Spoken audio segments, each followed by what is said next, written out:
All right, we'll go ahead and get started. First of all, I wanted to thank everyone for attending today. I know everyone is ready for the break, so it means a lot for everyone to come today, and we really, really appreciate all of you. And my name is Claudia Bujas. I am the grad assistant for the We Teach Texas P12 Mentoring and Coaching Academy. And today our guest speaker is Dr. Etchells, and he will be talking about how to use your mentoring and coaching certification to enhance your career progress. Dr. Etchells, if you'd like to go to the next slide for me, please. So a quick summary about Dr. Etchells. Dr. Etchells is the Director of the Education Outreach, Marketing, and Communications. He is the Director of Marketing and Recruitment for We Teach Texas P12 Mentoring and Coaching Academy. He is also the lead coordinator for A+,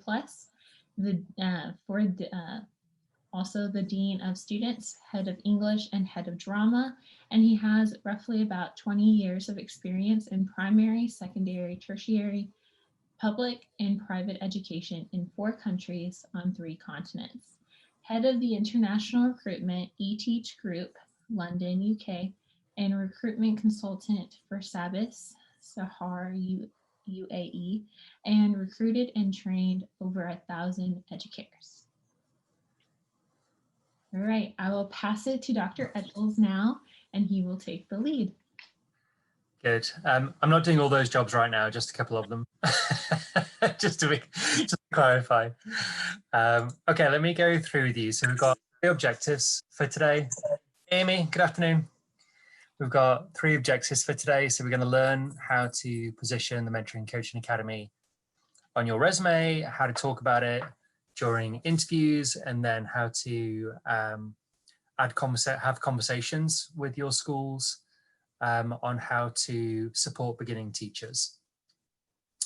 I'm going to give you some general tips on how to interview, how to talk about yourself, how to kind of build yourself as a brand, have some identity across websites, social media, the work that you do, and how it can all kind of lead to an overall opinion. Like, you would be unambiguous if you believe that I'm interested in leadership and I'm interested in leadership positions and I like to work at a high level, being fairly senior in organizations. That would come across from the initial slide. So as we look at it, I want you to think about one thing. Would you, on a weekend, prefer being in your house with a book or being out with a group of people, and take the kind of COVID time out of that equation? Like, what was your normal disposition of being in on a weekend or out on a weekend? And then what I want you to ask yourself as the second part of that question is, how long did it take you to make that decision? For a lot of you looking at those 2 pictures, you would have had a pretty knee-jerk reaction to, oh my God, I miss being out. I really want to be out with my friends. I miss everybody. Or I love being under a blanket on the weekend with a book and my phone's off and nobody can get me till 9 o'clock on Monday. So you would have had a pretty straight reaction, pretty quick reaction around one of those 2 images. And I want you to think about, as we go through today, how quickly you made that decision. To show you what this looks like in a recruitment context, we see that hiring managers spend about 6 seconds looking at a resume before deciding whether the applicant is worth further consideration or not. The gaze tracking that I'm about to show you says that recruiters spend about 80% of their time on your name. There is huge bias in the interview process, in the recruitment process. So they spend time looking at your name. They spend time looking at your current position, your title, your company. They spend time looking at your previous position and the start and end dates. And then they look at your education. And you'll see that as we look at a heat map for a resume, you can see that a whole lot of time is spent up on the top right. And you're seeing 2 pages in one here. So you're seeing a lot of time is spent up on the top right, looking at the profession, looking at their experience, that initial piece of education. And then you'll see further down on the second resume, you're seeing the general description at the top. A lot of time was spent up there. And then when we get to education, You see a lot of time is spent down at the bottom. What does this tell us about resumes and how we should organize our resumes? You want to give the recruiter the information they're looking for. A little bit later in this session, we'll pull up an actual resume that's a real person and their real resume they've been kind enough to share with us today. I've edited in some of the mentoring coaching pieces because they haven't done that certificate yet. But the rest of it is their experience. And then I've redacted their personal information. So we keep them safe. What this tells us from this resume analysis is that you want to have all of your information clearly listed at the top, so it is easily accessible. And then down on the bottom with education, that should be at the top. You want your education at the top. Every single job, and we're in the process now of just hiring about 15 people for the job that I do. We're putting staff jobs out. Education is one of the first things that we look at. If you don't have the education level that we're looking for, there's no point in looking at anything else on the resume. I can't hire you for the job that I'm looking at you for. Then we look at name, email, all these pieces. Can I contact you? Do I have all the contact information that I need? Are you qualified for the job? Have you got previous experience? It takes me, having done the jobs that I've done, within those 6 seconds to decide, am I going to continue, pursue, or am I done? I'm going to look at the next resume. It's a real quick decision. And I will tell you, just to be very candid with you, when I worked in London as head of international recruitment, I sat with a shredder next to my desk, and it either went on my desk to be called that afternoon and processed, or I just put it in the shredder and I never thought about it again. Slept like a baby. So either you got the resume that's going to work in the field, or you're going to get moved on to the next candidate. Sometimes what happens, and this is a heads up for you, sometimes if legally in the UK and in the US, recruiters should call you and tell you, we're interested in you for this job. Do you mind if I longlist you? If you're getting longlisted but not shortlisted, you're getting used as a filler by recruitment companies who will put across 10 candidates to a client, and then they'll say, of these 10, I think these 3 we should shortlist. You could sit as 4, 5, 6, 7, 8, 9, 10 for 2, 3, 4, 5 years on a long list. So if you keep getting longlisted but you're not getting shortlisted, you want to look back at your resume and start asking questions of, am I giving them the right information? Have I actually looked at my resume compared to this job? Is it aligned? Or am I just trying to pebble dash the field by sending the same resume, the same cover letter, and all I've done is change the person's name at the top? That's not going to get you your dream job. So let's look at that moving forward a little bit. In terms of resumes, you want to think about it like a first date. I've been on first dates where the person's more focused on the food than me. That's okay sometimes. I've done that too, right? If you go into a first date a little bit hangry, you're pretty focused on getting the meal. And I've had first dates where the person's asking me how many kids we're going to have, are we getting married at the end? And I'm like, I don't even know your second name. You need to take a step back, right? So you'll see people at both ends of the spectrum. You'll see some interviews will go really well. Some interviews you just don't gel. Sometimes it's the interviewer, sometimes it's the organization. What I do, before I look for a job, I have a good look at the company I'm going to work for. At A&M, where I work now, I had 5.5 years as a graduate to look at the university. I had 5.5 years of looking at the faculty and the staff at the university and deciding, do I want to work here? Do I want to be part of this team? Is this something that I'd be interested in doing? I graduated 2 days ago on the 15th, and I signed a contract with Dr. Irby and Dr. Lara and Dr. Tong 5 days later from graduating, and that's the job I do now. It was a very easy decision for me. I didn't think about it because I'd worked with Dr. Irby before on other projects, and I knew Dr. Lara, I knew Dr. Tong from the college.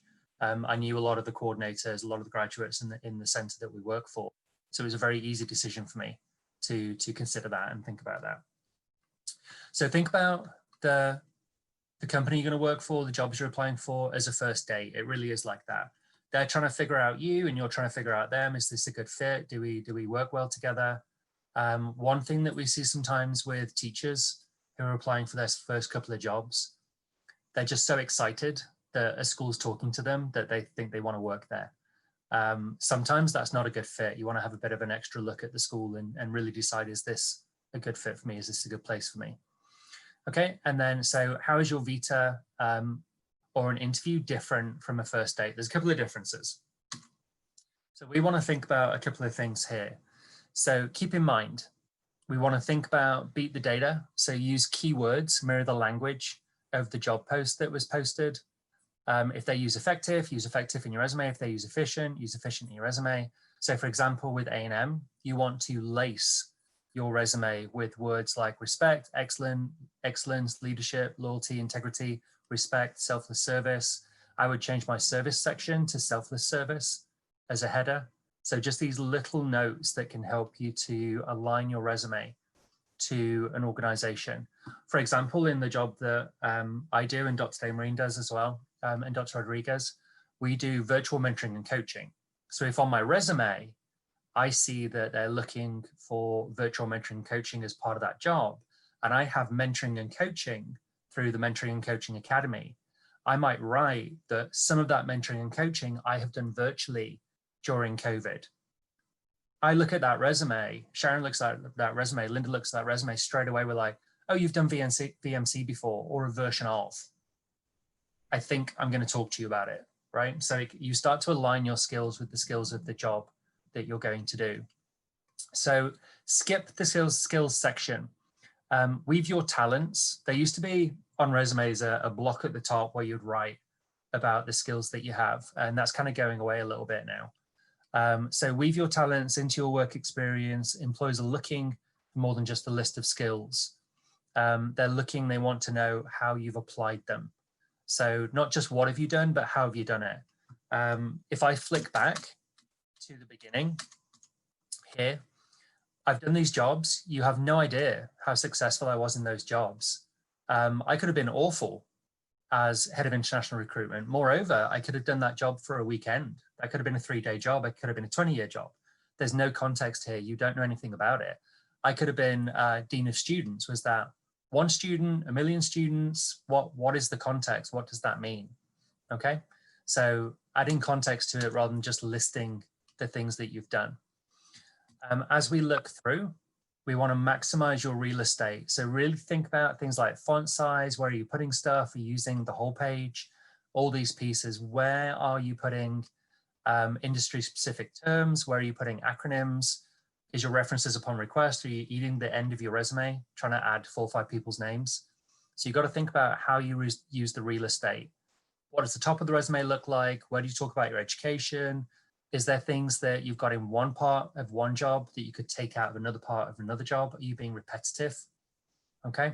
Led a team, you could lace that into 15 jobs. Do you need to put it in all 15 jobs? Is it explicit somewhere? Is it implicit somewhere?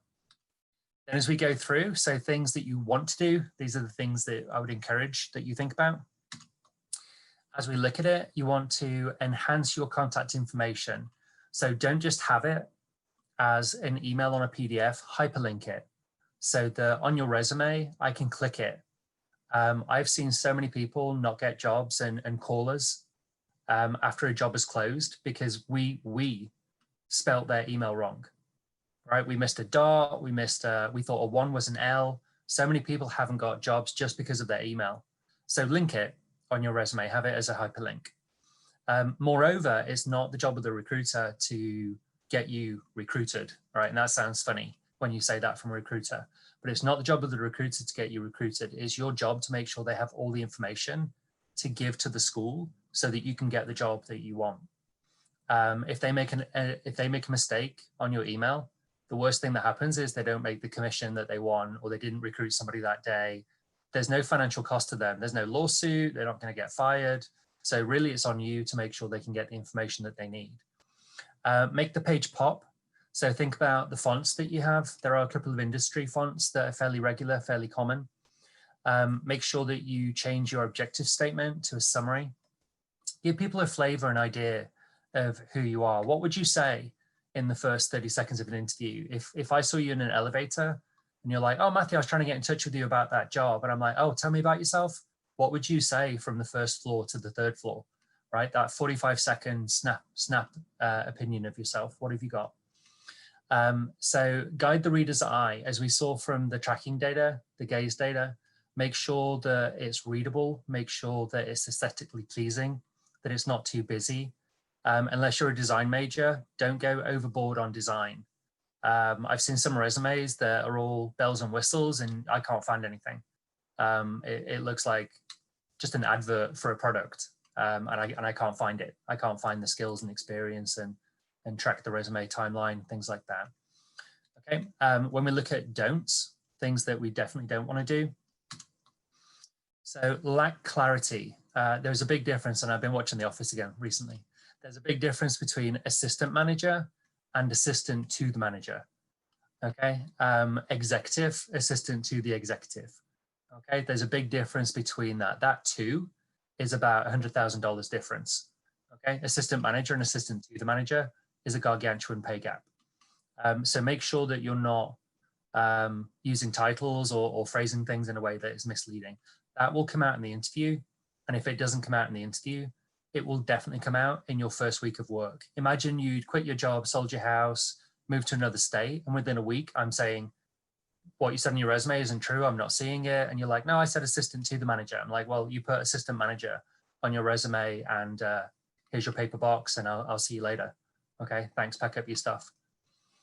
So we've got to think about the recruiter will not spend time trying to figure out your work history, your skills, or other aspects. If I've got 6 or 7 resumes on my desk and I get frustrated looking at yours, it's the same as looking at a research paper. If the editor's looking at it and they can't find the information they need to make a decision about if they're going to publish or not publish, they'll just move on to the next one and reject it. It's nothing to them. It's no skin off their nose about moving on. Then cramming too much information onto one page. This is probably the most common mistake that people make. Just trying to jam everything on the page, and it's so busy, it's so messy, you can't find anything. You find that the gaze data says that the recruiters are just circling around the page. They're just trying to find information. It's not logical. It's not clearly stated. You're trying to figure out, what did this person do? How long did they do it for? And at what level? And what were their responsibilities? These are the things you're trying to understand. Okay, so sometimes fonts are too small. You're trying to cram stuff in, or you've just gone for some crazy font because you thought it was interesting and it's just way off from everything else that's on the desk. You do want your resume to stand out. There is not one way of doing a resume, but there is a bubble of correct and incorrect styles. Break the information up with headers, use bullet points, use bold font, use the white spaces to draw the eye around the page. Okay, so you don't want to get too busy with all that stuff.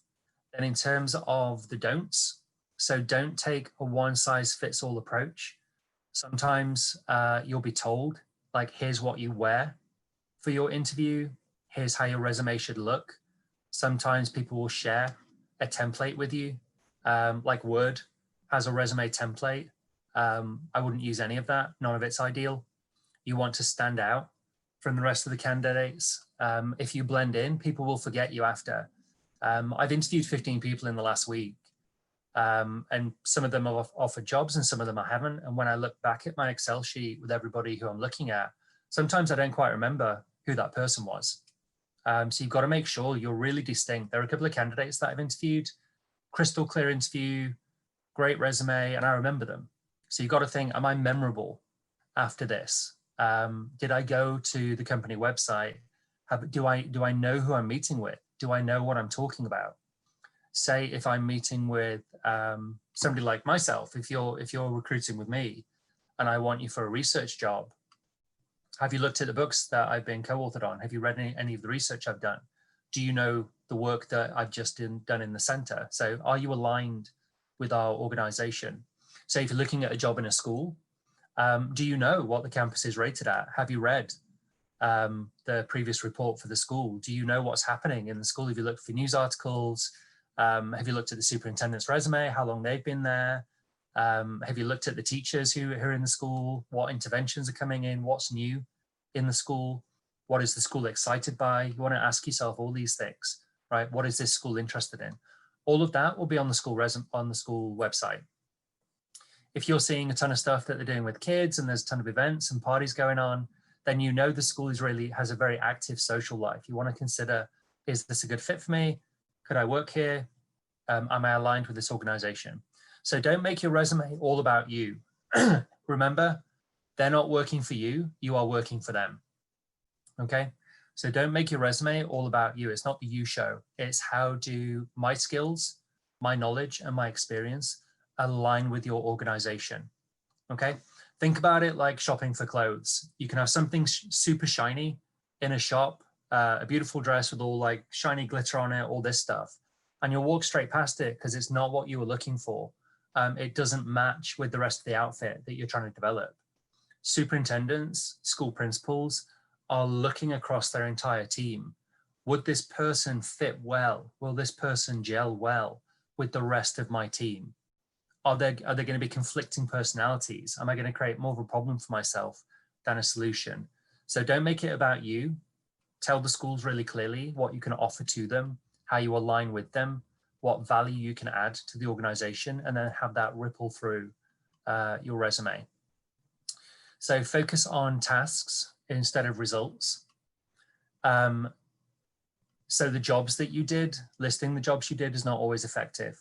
What did you do in those jobs? How effective were you in those jobs? Show achievement, show success, show growth, show development. These are the pieces that you want to think about. When we get to two big no-nos on resumes is padding. You will see this a lot on neophyte teachers, teachers within their first 2 years. They're trying to show you that they're a teacher and they're interested in teaching, but they have no teaching experience yet because they've been pre-service. So you want to look at padding. Often elements of padding with graduates at A&M is you'll see a lot of service roles. They'll put that they did the big event. Okay, if I want you to paint the school fence, big event was amazing, wonderful. If I want to teach a class of 28 kids, your big event might not be the most applicable thing for you. So you got to think, how does my resume align with the job that I'm going to do? Are the skills that I'm listing on my resume actually going to be part of the job that I've just done? If I see on someone's resume, they've got 4 or 5 service things, they have started multiple organizations, they've run multiple events, I'm like, great, this is great for the school. This is somebody who's interested in event coordination. This is somebody, if we say we want to put on a play, or we're going to have like a fun day, this is somebody who's going to be like, oh, that's amazing, I'd love to be involved. Okay, so you got to think, how does my experience align? But don't pad, it's the worst thing. And what padding will do is frustrate a recruiter and they'll just stop looking. They will just stop looking at your resume. Also, not providing enough context. So for example, I improved grades by 20 points. Was that out of 100? Was it out of 21? Was it out of 50? Like, what's the context? I increased sales by $50,000. Okay, your target could have been $1 million.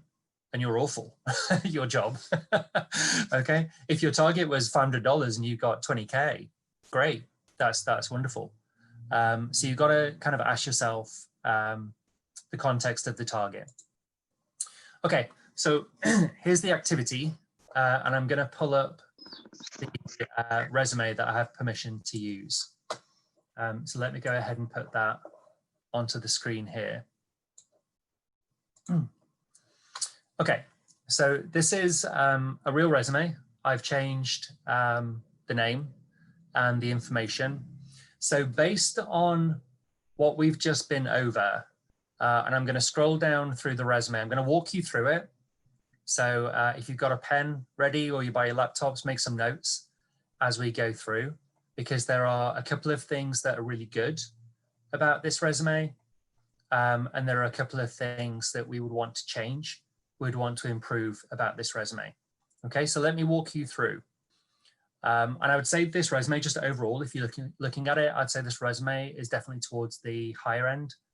If we're on a scale of 1 to 10, this is getting towards like the 7, 8, 9, 10 range, not the 1, 2, 3, 4 range.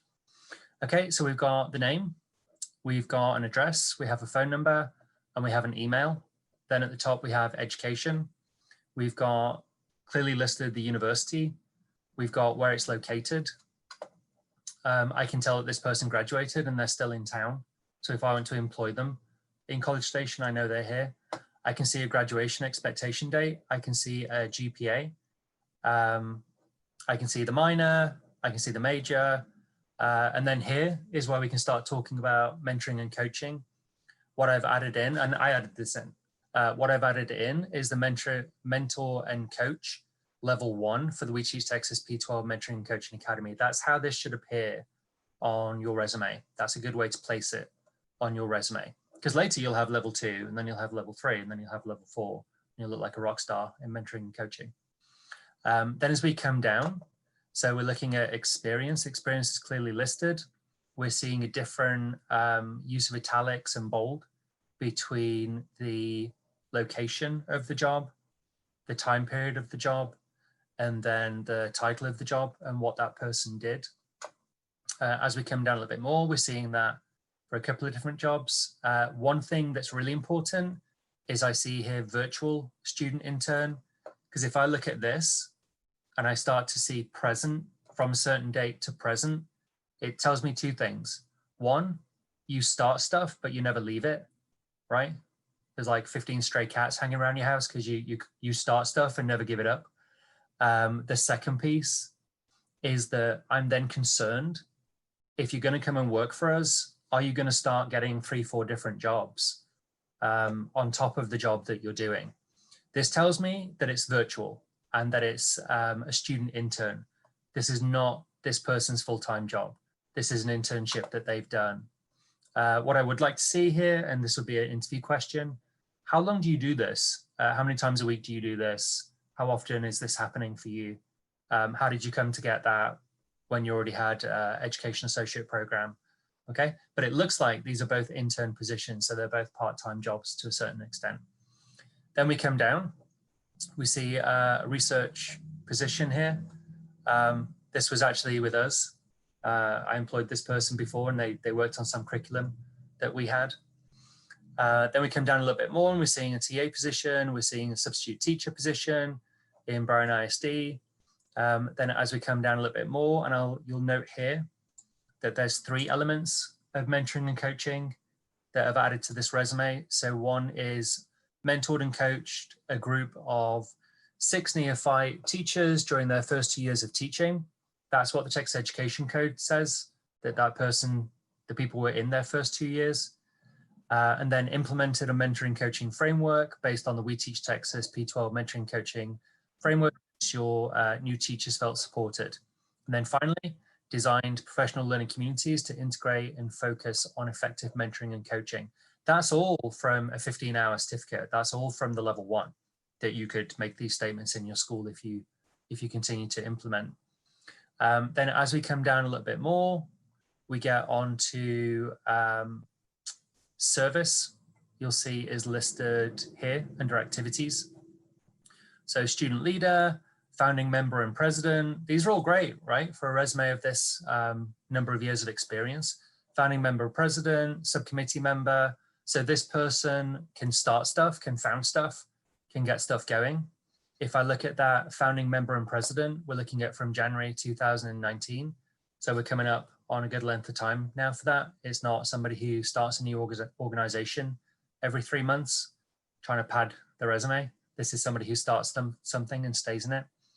Then we look at student government. So this person is willing to work within organizations and also lead organizations. So we've got a leader and a follower, a team player and a team leader. Okay, so there's good things being shown here on the resume. Then as I come down, a couple of organizations that they're part of, sororities, pieces like this. Then further down, we've got an award, which is the Bookwise Spirit Award. That's great if I'm at A&M. It's something Amy will know, something Sharon will know, Claudia, Erin, the folks at A&M will know this as the Bookwise Spirit Award is something prestigious at A&M. I step 40 minutes down the road. That award has no context, no meaning. So what she's done is added in this honored 55 students. So 55 people get this award every year, and that is prestigious. Okay. So something she's added in there. All right, let me scroll back to the top. And this is if you see something, say something, part of the webinar. Let's start having a conversation and start telling me what is effective on this resume, what do you think could be changed on this resume. And as we go down, I'll start to point out maybe a couple of things that she could think about to change. So what works well here?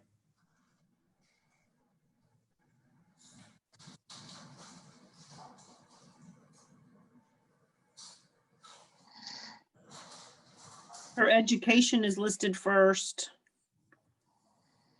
So education first. Yep. National Hispanic Scholar, that's a big deal. Yep. So in Texas, right? Look at the population of Texas, look at the educators, the teachers, the learners in Texas. That's a really relevant piece of experience to have. And moreover, what else do you notice about that National Hispanic Scholars? She has done that above and beyond her degree. So she's seen a need. Nobody told her, nobody made her, it's not part of a class, it wasn't compulsory. She saw a need that she would have to meet the needs of her children in the future, and she went and met that need.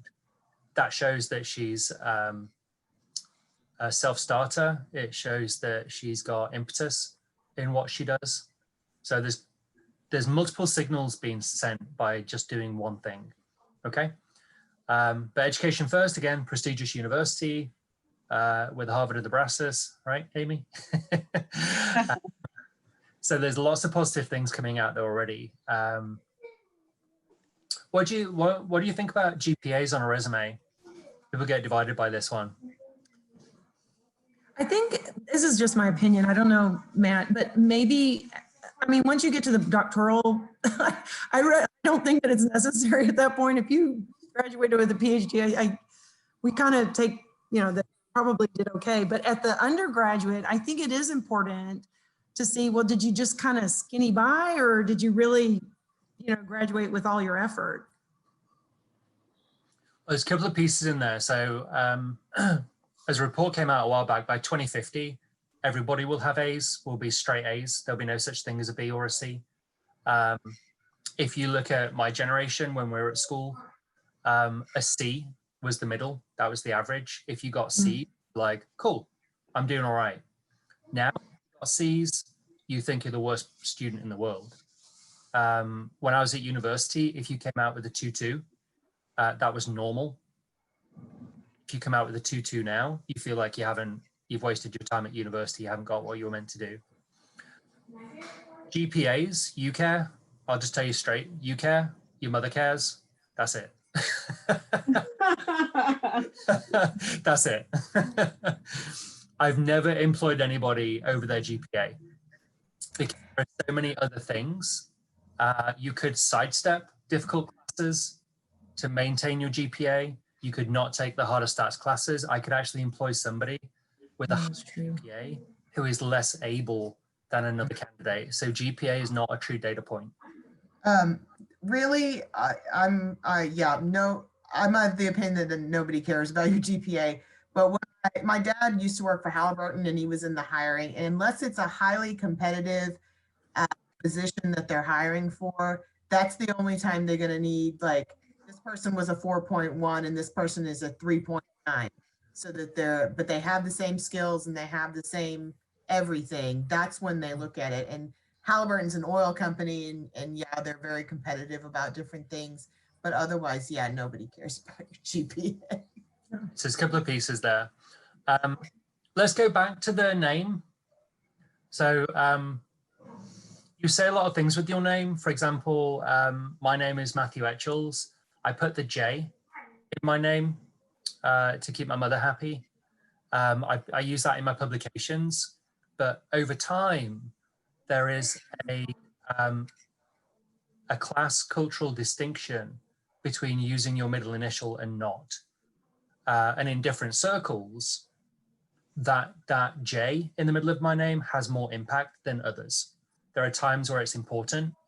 I have a middle name. That gets me to certain meetings, that gets me to certain rooms at certain times in my career. There's an alignment there sometimes. Let's talk about the address. What would you say about the address? Wouldn't it be a good idea to have the LinkedIn account hyperlinked instead of the address? You could, well, I want to know where you are, right? I want to know relatively, geographically. Are Are you going to be a good fit? Like right now we're working virtually, but with all of the 15 GAs and student workers that we've just employed, when we go back face to face, are you going to call me and say, oh, well, you know, I live like 2 hours away and, you know, I don't live with my parents and I don't want to pay rent. And can you put my salary up? I'm like, no, you can just, we can just finish. Okay. So like, is that going to become a problem later? But look at the address very carefully. What information do I now have? Well, I mean, if she's a student, we would suspect that she probably lives in an apartment. But I mean, that could even, like now you're starting to make me think about like SES and things like that. Like, I really want to give all that away.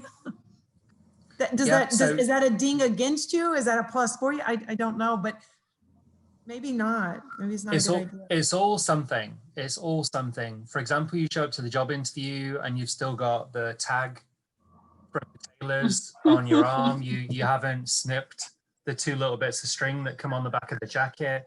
All of that says you're trying to front, right? You're a newbie in the game. You're trying to step up. You bought that jacket yesterday. You're hoping it gets you the job. But what are you going to wear the first day on the job? What are you going to wear on the second day of the job? I want to know you got like 3-4 suits in the cupboard, right? Can I take you in front of clients? Am I trying to go and take you to do something with the school? We're trying to get a project going and you're sitting there with a tag on your arm. That shows me a lack of diligence in checking your stuff. That shows me a lack of preparation for the job that you're stepping into. It's these little things. It's these little tiny things that will kind of get you. So here with the postcode, I might look at the postcode because whether I want to receive the data or not as a recruiter, I'm receiving it. So I'm going to look at the postcode. I'm going to look at the location.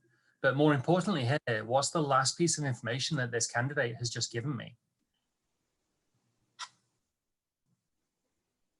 I know exactly where they live, right? I would never, my employees, the folks that I work with, today somebody just said, can I come and get a book from you later? And I'm like, yeah. She's like, I don't know where you live.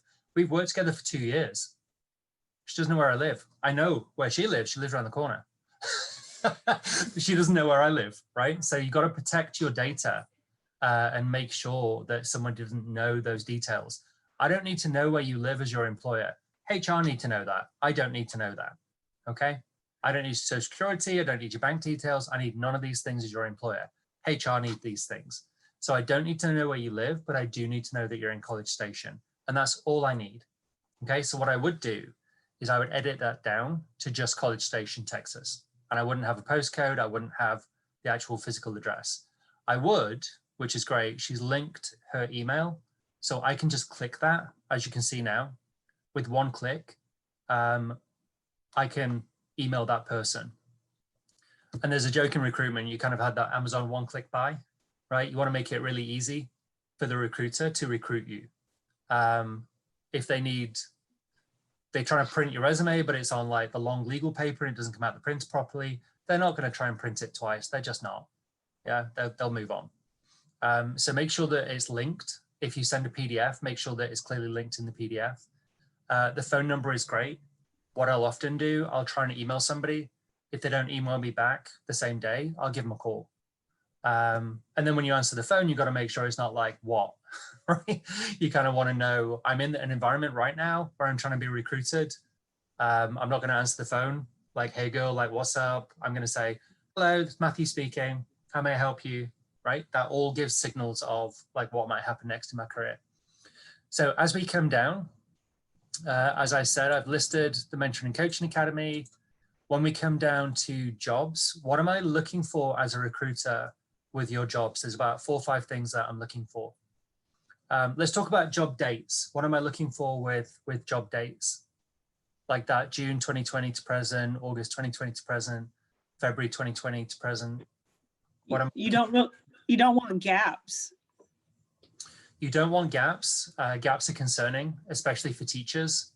If I see that you started in a school and then I see that you're employed in the fall, but not the spring, you got fired from the school. Teachers don't just walk out for no reason. Something happened. If I see a repeated behavior of that, if I see multiple gaps on a resume, That's one thing that I'm concerned about. As a recruiter, I would literally, if it were a school principal or a senior position where they're going to have a big impact on the school, I would actually draw out the timeline on a piece of paper and would make sure they're continuously employed for their career. Because if a superintendent is out of work and they're not getting headhunted, that's concerning. That's a real issue for me, trying to recruit somebody. What's the second thing that I'm looking for with timelines? So one is continuous employment. There's another one. What am I looking for with timelines? Wait, I don't know if this was said, but how long someone is actually in the job? Yeah, time in job. So have I got somebody in a leadership position, but they change jobs every year? That means teams are pushing you out. That means you've got some kind of style that doesn't gel with teams. You're not able to be reflective of a team. You're not able to synergize, align your leadership style to teams. It's your way or no way, and often it's no way. So we want to make sure that they're not jumping around too much. Okay. Also, internationally, the other thing I used to look for on international resumes is you'll find that teachers will go from, say, the UK or Ireland or America, Canada, Australia, South Africa. They go out to the Middle East, and then they'll move up through the Middle East. They'll go up through Asia. They might teach in, say, Thailand, Cambodia, and then they'll go up into Japan, and then they might teach for a couple of years in Australia, might spend a year or two in New Zealand, and then back. They might come down through Latin America. They might go up through America for a couple of years and then back to the home country. You'll kind of see this. There's a path of migration of teachers. That is called backpack teaching. And I'm wary to employ somebody in the school who has that, right? I'm not going to send you on leadership courses. I'm not going to send you to become the school first aider. I'm not going to send you away to retreats because you're gone. Why invest hundreds of thousands of dollars in you when you're going to leave in a year? Right? There's no point, doesn't make sense. So you've got to show the school. For me, if you look at my resume, I can tell you I got my first teaching job when I was 21. I went straight in as head of drama. I left that job after 2 years. I went out to the Middle East.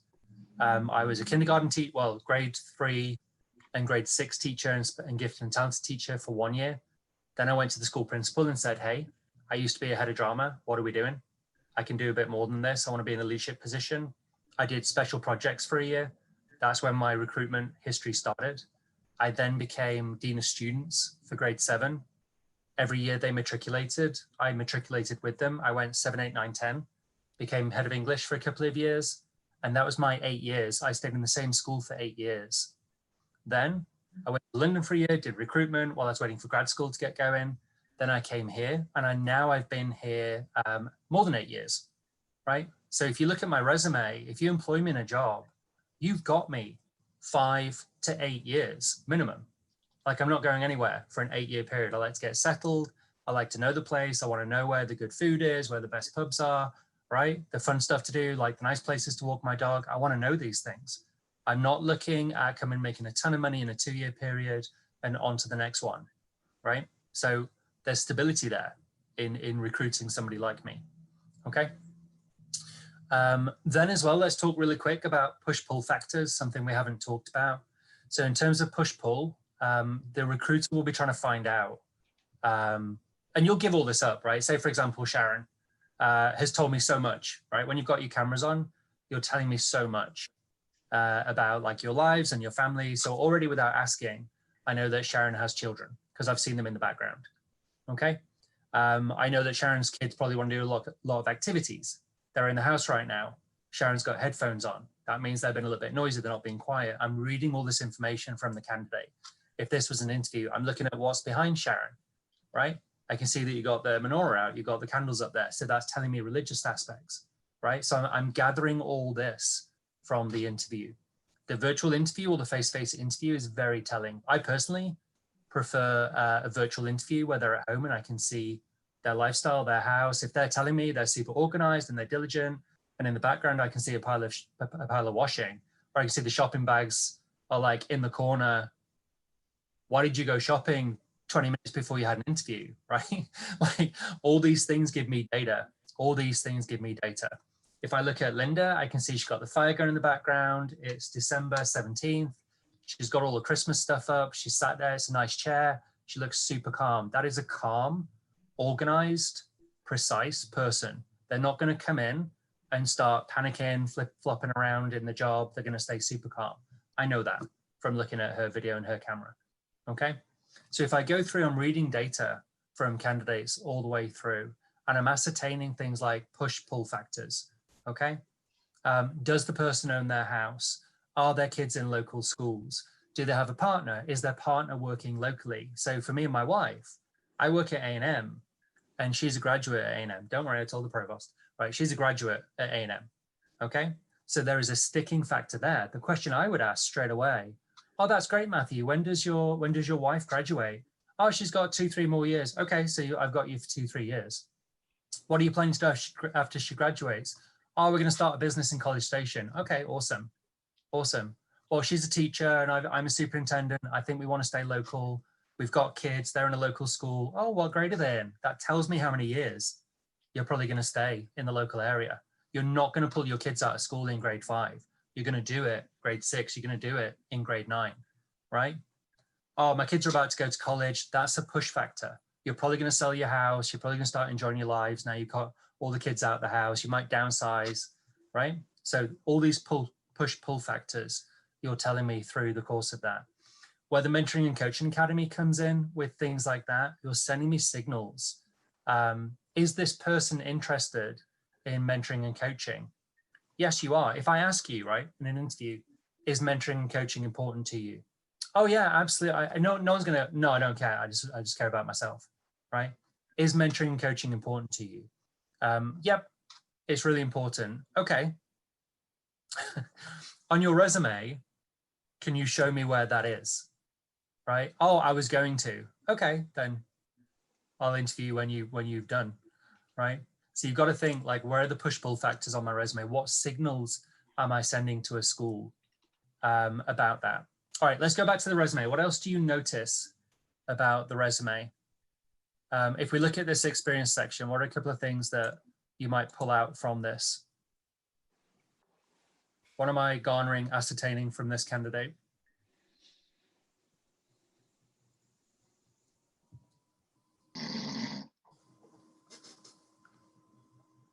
She's collaborated, with teams. Yep. So first off, we're seeing the doing words, right?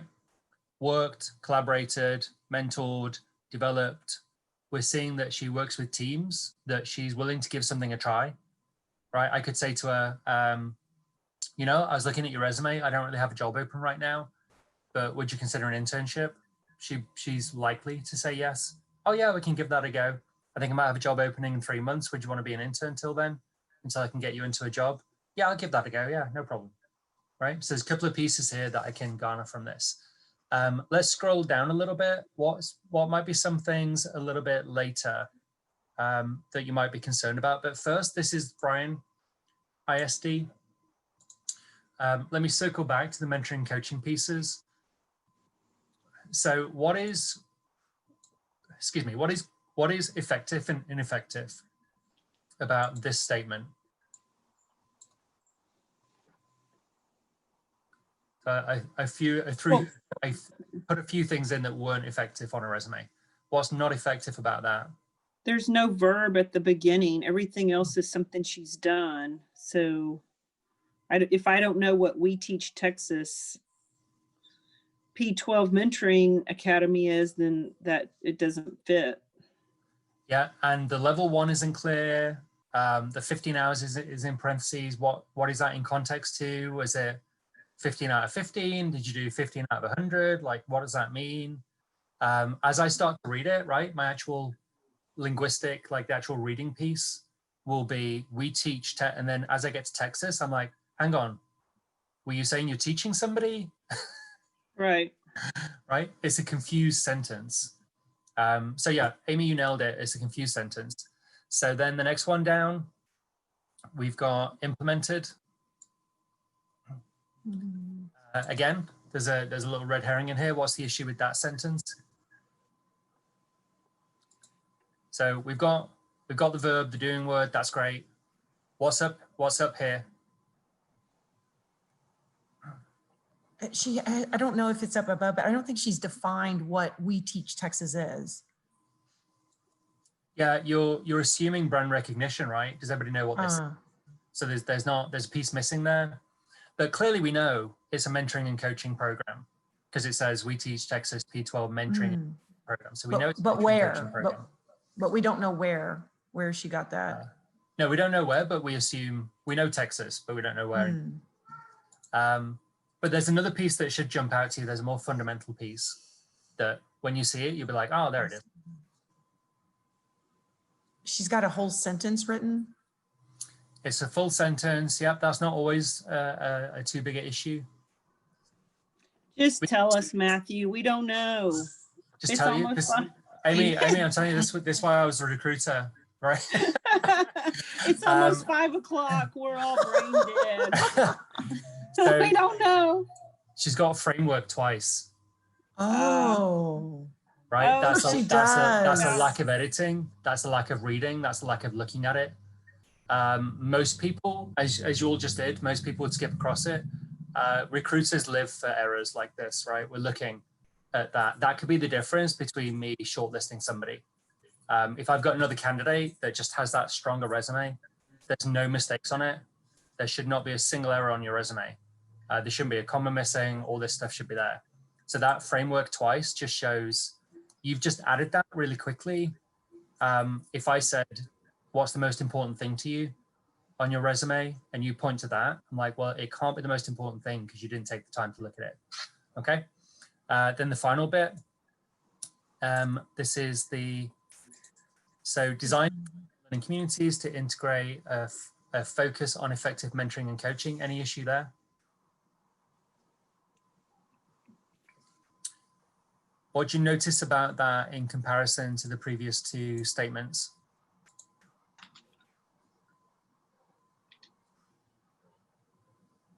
I'll help. Is it redundant? No, just no period. Oh, there you go. Inconsistent formatting, just no period at the end. Okay. You're gonna hate me after this. as I come down, what do you notice down here? There's one more inconsistency down here.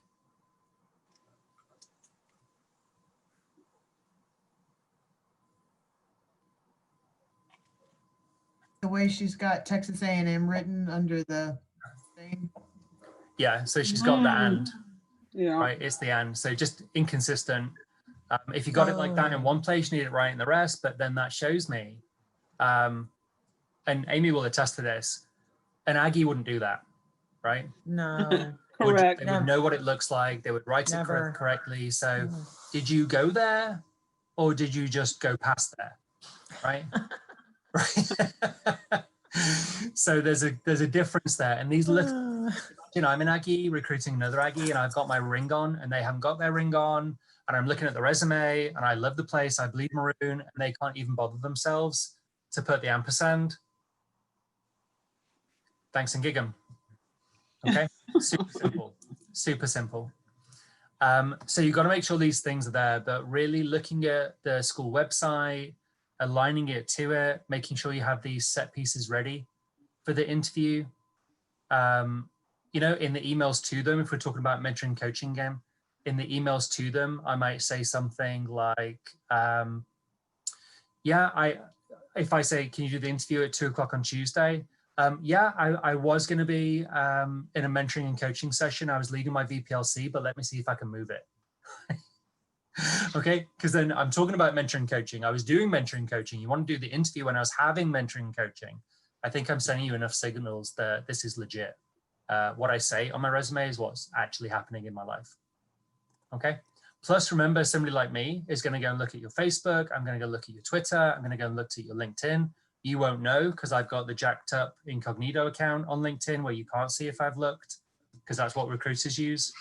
So I'm going to go and look at your life. So you want to be really careful. If you're saying that you love mentoring and coaching and I see nothing, you didn't even post a picture of getting your door sign. You didn't mention anything about mentoring and coaching going through the course.